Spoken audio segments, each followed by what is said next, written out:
Where are all the original movies from the big studios? Everything coming out is just sequels, reboots, and adaptations. If this display at CinemaCon full of movie logos and unofficial posters told us anything, Hollywood is still very much prioritizing franchise films to bolster the theatrical marketplace. But let's take a look at the 2025 theatrical slates for the Big Five and see how many original movies each studio is releasing this year.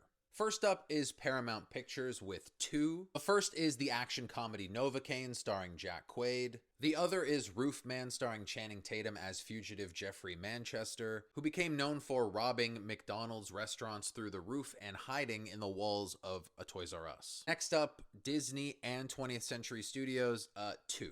We have the upcoming Pixar film Elio about a child who is beamed up to space and inadvertently becomes Earth's ambassador. Next, we have Ella McKay. This is a comedy drama and the long-awaited return of writer-director James L. Brooks. Next up is Sony. I'm only including films from Columbia Pictures and TriStar Pictures. We have four. One of those being the comedy One of Them Days starring Keke Palmer and SZA.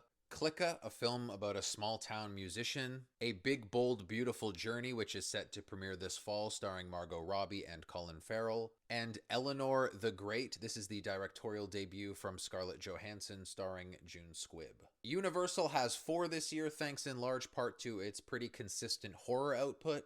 First up, we had Love Hurts, the action comedy starring Oscar winner Ke Huy Quan.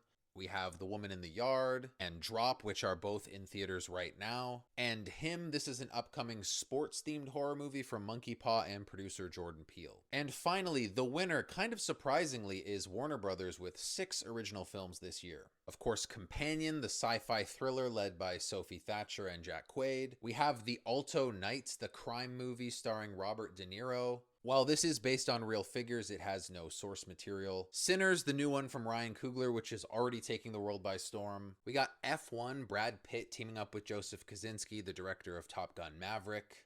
Weapons, a new original movie from Zach Cregger, the director of Barbarian. And Animal Friends, a movie I know nothing about, but it stars Ryan Reynolds, Jason Momoa, Aubrey Plaza, and Addison Rae, evidently.